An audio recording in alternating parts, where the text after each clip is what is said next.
بيبدأ المسلسل مع آن، بنت لطيفة بتشتغل مرشدة سياحية وتكون مسؤولة انها تاخد فوق سياحي جاي من الصين لواحد من اكبر مراكز التسوق في كوريا، ولكن السواق وكل اللي في الاتوبيس ينسوها فتضطر تروح جري وراهم. واول ما توصل للمركز وتقابل السواق تعاتبه انه ازاي ينساها وانه ازاي ما ياخدش باله منها وهي المرشدة، فالسواق يقول لها ان ده بسبب شكلها اللي مش مميز او بارز عشان كده انساها. فبعد ما يطحن خاطرها تمشي وتسيبه وتروح لمكان تجمع الفوق الصيني واللي يكون معاهم زميلتها مون يانج. واول ما مون يانج تشوفها تبص لها بصة استحقار وبعدين تكمل كلامها مع الفوق الصيني وتقول لهم ان مركز التسوق عامل مهرجان اسمه سيكريت كوين ميكرز او صناع الملكة السريين، وتعرفهم ان اللي عايز يشارك في المهرجان ده لازم يجمع اكبر عدد من ملصقات الاعلان للمهرجان، وان وقتها هيكون مرشح لمسابقة ملكات الجمال. وبعدين تسيبهم يروحوا يتسوقوا زي ما هم عايزين وتعرفهم انهم هيرجعوا يتقابلوا في نفس المكان ده بعد ساعة. وبعد ما تخلص كلام معاهم تروح لآن وهي بتنادلها بالاميرة ويبان انها بتتريق عليها، وآن ما تردش وده لانها عارفه ان مون يانج بتكرهها وانها من يوم ما تعينوا في الشركه سوا مون يانج بتحاول تقلل من قيمتها بكل وسيله ممكنه، وآن بتشوفها جميله وصاحبه جسم مثالي وانها اقل منها بكتير وعشان كده مش بتقدر ترد عليها. ومون يانج تقرب منها وتتنمر عليها كالعاده وتسالها عن المكان اللي بتشتري منه الهدوم وده لانها مستحيل تكون بتدفع فلوس في هدوم زي دي. فآن تتعصب من كلامها ده ورغم كده ما تردش عليها وتستأذن منها وتسيبها وتمشي وتفضل ماشيه تفكر في كلام مون يانج ليها وانها سمحت لنفسها انها تقيم هدومها، ولكن مجرد ان آن تشوف نفسها في ازاز محل من المحلات تشوف نفسها مش جميله لمجرد انها لابسه نضاره ووشها احمر، ولما تبص لكل البنات اللي حواليها تشوف نفسها اقل جمال منهم وانهم احلى منها بمراحل، وتواسي نفسها بان الكل مش جميل بنفس القدر وانها مش بتكره حياتها، وتروح تقعد في مكان لوحدها وتلعب لعبه الكلمات المتقاطعه لعبتها المفضله. وفجاه تيجي بنت تقعد عليها وكانها مش شايفاها والبنت دي تعتذر لها وتقول لها انها ما خدتش بالها، فآن تقول لها انها ما تهتمش وان بيحصل معاها كده طول الوقت وتسيب لها المكان وتمشي. ولما تروح تركب الاسانسير تاخد بالها ان موجود فيه شاشه صغيره بتعرض اعلان معين وانها تدور على صناع الملكه الموجودين في مركز التسوق الحر وانهم هيحولوها. فانت تستهزأ من الاعلان وان مفيش حد بيكون جميل من يوم وليله وتلاحظ ان في طفل بيبص عليها، فلما تلعب معاه الطفل يبدا يصرخ ويعيط فمامته ما تكونش عايزه تحرجها وتقول لها انه معجب بيها، فابنها قليل التربيه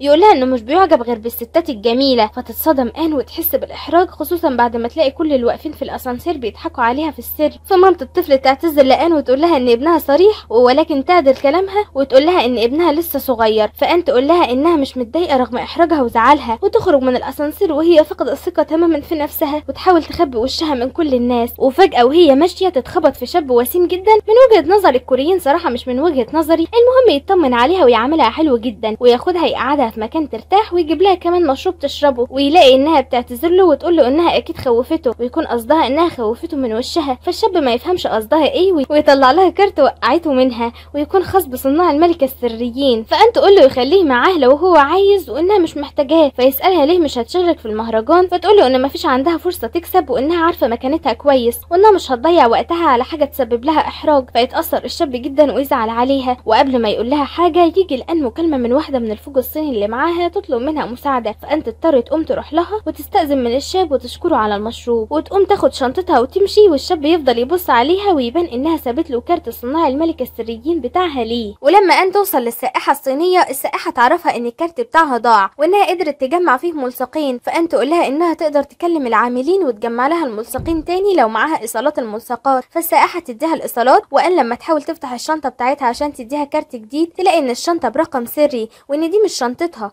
فتفتكر انها بدلت شنطتها مع شنطه الشاب اللي خبطها، فتعتذر للسائحه وتروح بسرعه تدور على الشاب لكن مش بتلاقيه في المكان اللي كان موجود فيه، فتفضل تجري بالشنطه وسط مركز التسوق لحد ما اخيرا تلاقيه، فتجري وراها عشان تلحقه ولكن تلاقيه اخد طريق مفيش فيه ناس، وتتفاجئ لما تشوفه متجه ناحيه حيطه وبيعدي من الحيطه بكل سهوله وكانها حيطه سحريه، فتقف في ذهول ويجيلها فضول تعرف اذا كان ده حلم ولا حقيقه، فتروح تلمس الحيطه وتكون حيطه سحريه فعلا ومفتوحه وتسحبها لمكان تاني يشبه مركز التسوق وموجود فيه كل الماركات العالميه الخاصه بتجميل الستات والمكان يكون خالي من الناس. ولما ان يجيلها فضول تلف في المركز ده تسمع صوت موسيقى جايه من بلوره في محل عطور، فلما تروح تلمس البلوره توقع ازازه عطر جنب البلوره، ولما توطي تشوفها تلاقي شاب اوسم من الشاب اللي قابلته قبل كده بيسالها بتعمل ايه هنا، فوشها يحمر جدا من الخوف ولما يقرب منها تخاف اكتر، فالشاب يستغربها ويسالها اذا كانت بشريه، فانت تستغرب السؤال وتعتذر له وتمشي بسرعه وتروح تركب الاسانسير عشان تهرب منه، لكن اول ما تفتحه تلاقي الشاب ده تاني قدامها وبيقول لها انها ما تقدرش تهرب، فتتخض وتجري من الناحيه التانيه ولما تستخبى تحت ترابيزه يظهر من تاني ويسالها اذا كانت بتهزر معاه، فتكون مرعوبه منه وتخرج من تحت الترابيزه وهي بتساله بيعمل فيها كده ليه، فيقول لها انها ما تقدرش تهرب بالسهوله دي، فتترجى انه يسيبها تمشي وهي تعوضه عن ثمن العطر اللي اتكسر، فيضحك على كلامها ويقول لها انها مستحيل تعوضه وان العطر ده عمره 100 سنه، فانت تتخانق معاه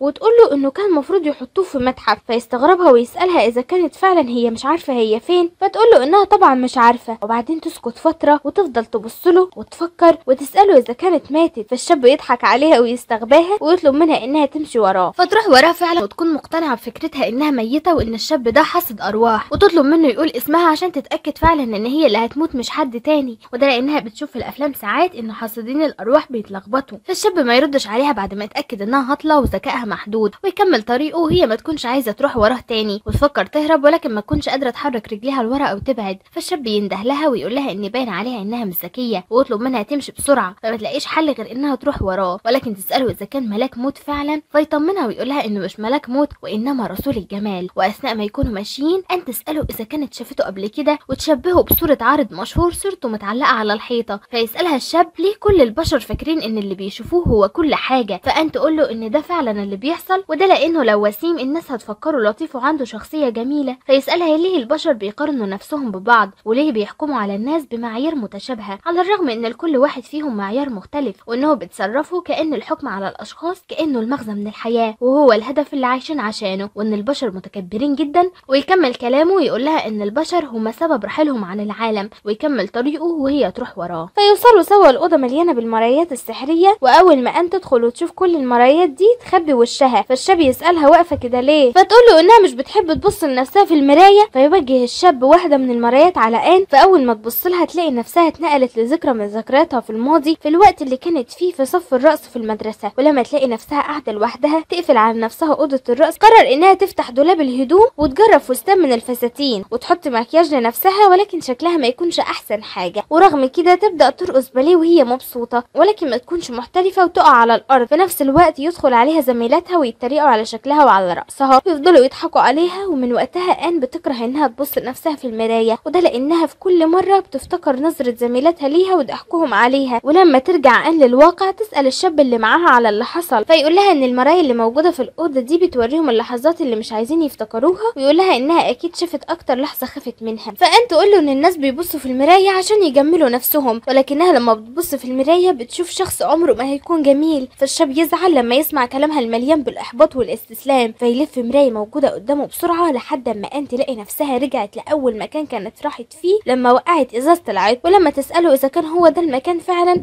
الشاب يقول لها إن في حاجات بتتشاف بشكل مؤقت ولكن ممكن الإنسان يفتكرها للأبد بسبب ريحتها، ويسألها إزاي عايزة الناس تفتكرها، فتسأله آن لو قالت له اللي هي عايزاه هل هيحققه لها فعلا، فيقترح عليها إنها تختار أي عطر يعجبها، فتختار نوعين من العطر وتقول له إن كان نفسها يكون ليها حبيب عشان تديه واحد منهم، فيسألها الشاب لو بتتمنى يكون عندها حبيب، فتقول له إن دي أمنية لطيفة، تفكر شوية وترجع تسأله لو موجود عنده عطر يخليها تتولد من أول وجديد، فالشاب يقول لها إنه كان موجود عنده عطر يخليها بالفعل تتولد من أول وجديد، فتفرح ولكن فرحتها ما تكملش لما يعرفها إن هو نفس العطر اللي هي كسرته، ويقول لها إن إعادة صنعه هتاخد 100 سنة تانيين، ويقول لها إنه وقتها خلص وإنه لازم يروح يقابل شخص تاني، ولكن قبل ما يمشي يفكرها بكلامه ليها إن اللي بتشوفه مش كل حاجة، وبعدها يرش على وشها من العطر اللي هي اختارته، وفجأة تصحى آن من النوم على صوت مون يانج وتتريق عليها وتقول لها إنها فكرتها وقعت في الحمام أو حصل لها حاجة وإنها ليه ما كانتش بترد عليها، وآن تفوق وهي متضايقة لأنها بتفكر إن كل اللي هي شافته حلم، ولكن تتصدم لما تلاقي واقع جنبها الكارت بتاعها اللي كانت اديته للشاب اللي خبطها، لا ويبان إنها جمعت فيه أول ملصق ويكون بصورة رسول الجمال اللي قابلته، ومون يانج تاخد بالها إن آن حاطة عطر لأول مرة وريحته الحلوة تلفت انتباهها، فآن لما تشم نفسها تتأكد إنها ما كانتش بتحلم، فتاخد الشنطة بتاعتها وتسيب مون يانج وتروح للحيطة السحرية من تاني وتقف قدامها وتحس إنها حيطة عادية وإن مفيش فيها حاجة، لحد ما تسحبها شنطتها ناحية الحيطة وترجع من تاني للمكان السحري اللي كانت فيه، وتفرح إنها ما كانتش بتحلم وتقول لنفسها إن بما إنها رجعت لهنا من تاني فهتختار تطلب حاجة حقيقية وإنها ممكن تتحول فعلا، وفجأة تلاقي قدامها شاب وسيم تالت وتروح تسأله إذا كان رسول جمال هو كمان وتمدله إيديها تتعرف عليه، فالشاب يقول لها لا، فما تفهمش آن قصده، فيقول لها إنه عارف إنها عايزاه يحولها لبنت جميلة لكنه مش هيعمل كده، فتسأله إنه عارف منين اللي هي بتفكر فيه، فيقول لها إنه عاش أكتر من 1000 سنة، وفهمها لمجرد إنه بص في وشها، ولكنها تقول له إنها سمعت إن رسل عناصر الجمال مهمتهم يساعدوا البشر، فيقول لها انه مش مضطر يساعدها ويطلب منها تمشي. فان تزعل، ولكنها قبل ما تمشي تساله اذا كان شاف شخص ماسك نفس شنطتها، وده لان شنطتها اتبدلت معاه. فيقول لها الشاب انها تروح لقسم المفقودات تدور فيه على شنطتها، ويصف لها المكان وتمشي حسب وصفه، وتنزل سلالم كتير جدا لحد ما اخيرا توصل والمكان يكون مليان بالتراب. وفجأة تلاقي قدامها نفس الشاب اللي كان واقف في الاستقبال، ولما يسألها عايزة ايه تقول له ان هو اللي قالها تيجي هنا، ويبان انه اصلا مش فاكرها. فتتصدم انه نساها بالسرعة دي، ولما يشوف الشنطة اللي معاها يفتكر انها كانت بتدور على شنطتها، فتتأثر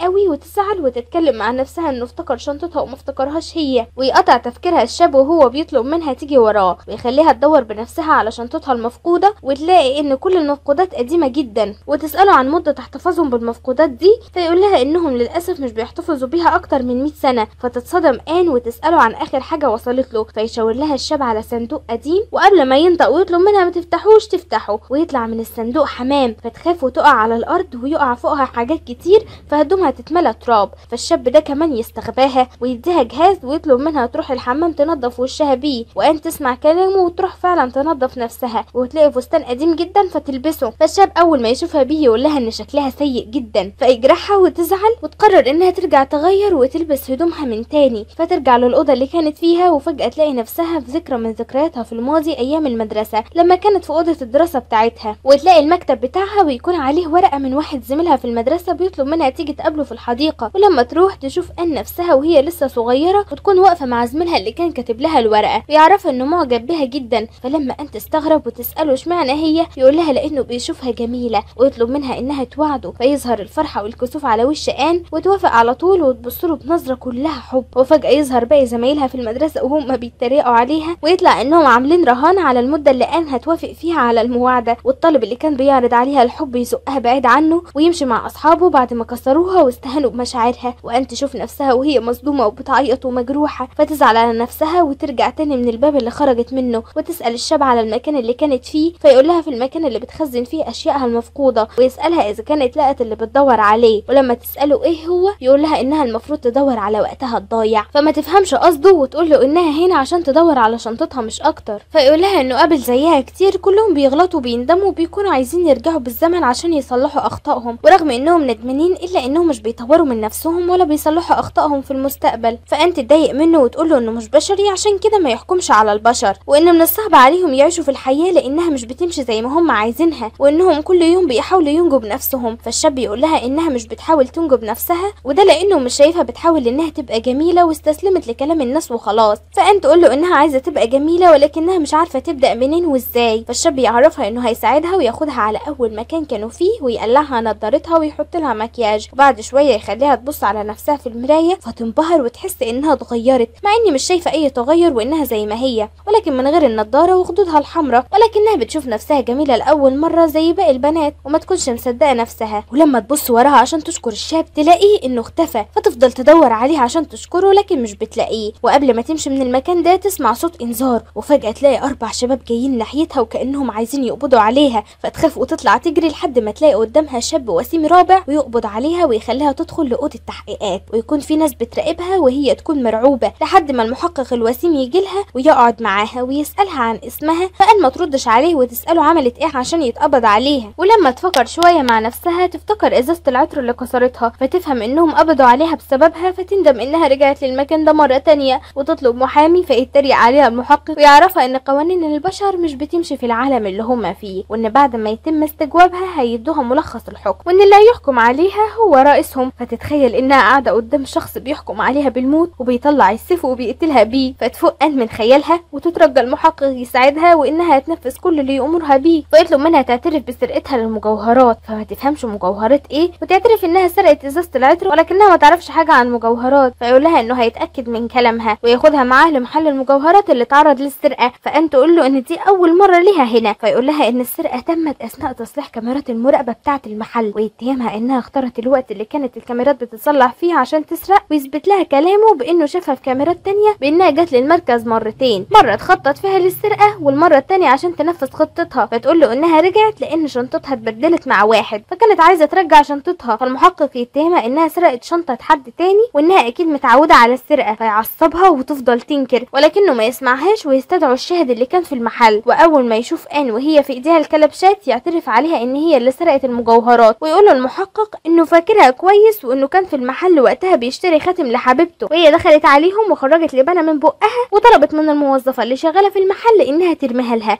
واستغلت انشغال الموظفة وسرقت المجوهرات قدامه ومشت. فان تضحك لان قصته هبلة جدا وما تتصدقش، ولكن المحقق يصدق ويشك انها مخبية المجوهرات في الشنطة اللي معاها، فيسألها عن كلمة السر فتقول له انها ما تعرفهاش لانها مش شنطتها، فيأمر المحقق انهم يفتحوا الشنطة بحديدة ويتفتح جزء صغير ويظهر نور قوي خارج منها، ولما المحقق يقرب من الشنطة يسأل ان سرقتها منين، فتقول له انها خبطت في شاب وسيم واتبدلت شنطهم سوا، فيقول لها ان دي شنطة الرئيس بتاعهم، فتنبهر ان وتحكي له انها قعدت معاه وكمان اشترى لها مشروب وانها تبعته لهنا عشان تاخد شنطتها، وتطلب من المحقق انهم يروحوا للرئيس عشان يفتح لهم الشنطة ويعرفوا المجرم الحقيقي، فيخاف الراجل اللي شهد على ان ويعترف ان هو اللي سرق المجوهرات ويخرجها كلها من جيبه، ويتصدم المحقق ويؤمر انهم يقبضوا عليه ويحرر ان، وبعدين المحقق يرجع يطلب من ان انها تسيب الحاجات اللي سرقتها، ولما تتعصب عليه وتساله بيتكلم عن ايه يقول لها انها سرقت قلبه وانه ما شافش بنت زيها قبل كده، فتتوتر وتحس بالاحراج، وبعدها المحقق يقربها منه ويهديها سلسله جميله ويطلب منها تحتفظ بيها لانها هتحتاجها ويودعها ويمشي، وتفتكر ان انها عايزه تقابل الرئيس عشان تديه شنطته وتاخد شنطتها وتجري ورا المحقق عشان تلحقه، لكن فجاه تلاقي نفسها رجعت للمركز التجاري اللي موجود في العالم البشري، وتلاقي مون يانج جايه لها وبتسالها بتختفي فين، وتلاقي واقع جنبها كارت بتاع صناع الملكه، وتلاقيها مجمعه فيه 3 ملصقات بصور ال3 شباب اللي قابلتهم من اصل 5 ملصقات، فتتريق مون يانج عليها وتقول لها انها عرفت دلوقتي هي مشغوله في ايه، وتسالها اذا كانت فعلا مفكره نفسها انها ممكن تشارك في المهرجان، وتقول لها انها مش هتقدر تتحول لبنت جميله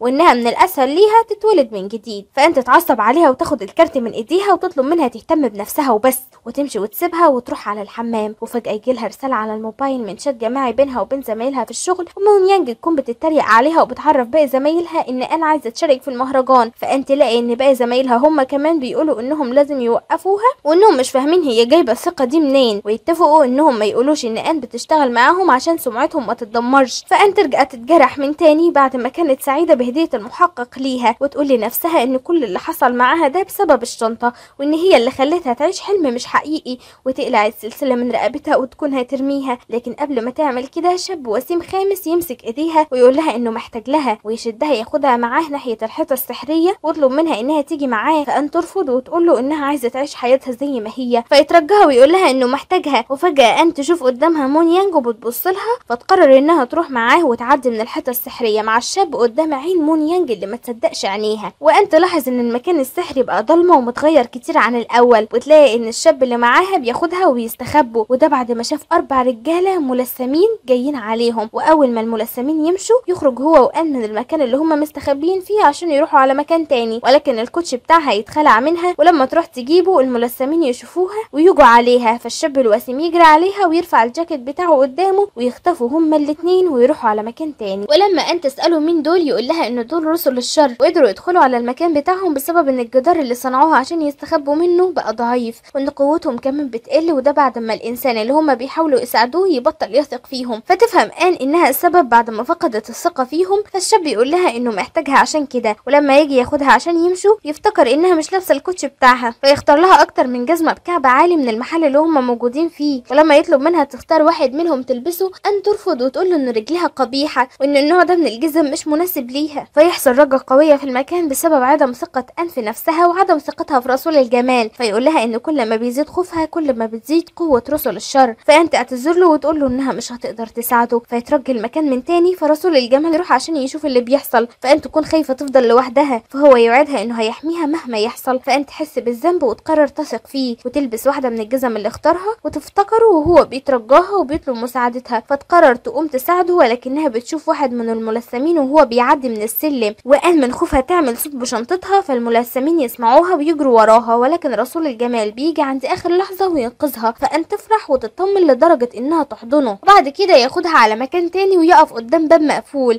وما يكونش عارف يفتحه ازاي، فان تقترح عليه انهم يعدوا من الحيطه كالعاده، فالشاب يقول لها انه مش هينفع يعملوا كده بعد ما العالم بتاعهم بقى ضعيف، فان تفتكر السلسله اللي المحقق هداها لها وان وقتها طلب منها تحافظ عليها لانها تحتاجها، وتاخد بالها من ان في زرار جنب الباب عليه نفس الشكل بتاع السلسله بتاعتها، فتقلعها بسرعه وتحطها على الزرار وتنجح في انها تفتح الباب، ويكون ورا الباب مكان جديد موازي للمكان السحر اللي كانوا فيه. ولما ان تساله اذا كانت كل حاجه كده رجعت لمكانها، الشاب بيقول لها ان لسه، وده لانهم لازم يفتحوا شنطه الرئيس اللي معاها اول وما يكونش عارف كلمه السر. فالشاب بيقول لها ان هي الوحيده اللي تقدر تفتحها. فان تفكر في طريقه، وفجاه يقع من جيبها كارت المهرجان اللي جمعت فيه 3 صور الشباب اللي قابلتهم، وتربط ال3 شباب بلعبه الكلمات المتقاطعه اللي بتحب تلعبها، وتحول حرف بدايه اسم كل واحد فيهم لارقام، ومن خلال الارقام اللي تطلعها تفتح الشنطه، ويخرج من الشنطه ضوء قوي جدا، وتشوف ان نفسها مشاركه في مهرجان صانع الملكه السريين. ولما يجي الدور عليها عشان تقف مع باقي البنات على المسرح، تكون حاسه انها اقل من كل البنات المشاركين معاها، وليمون يانج واحده منهم،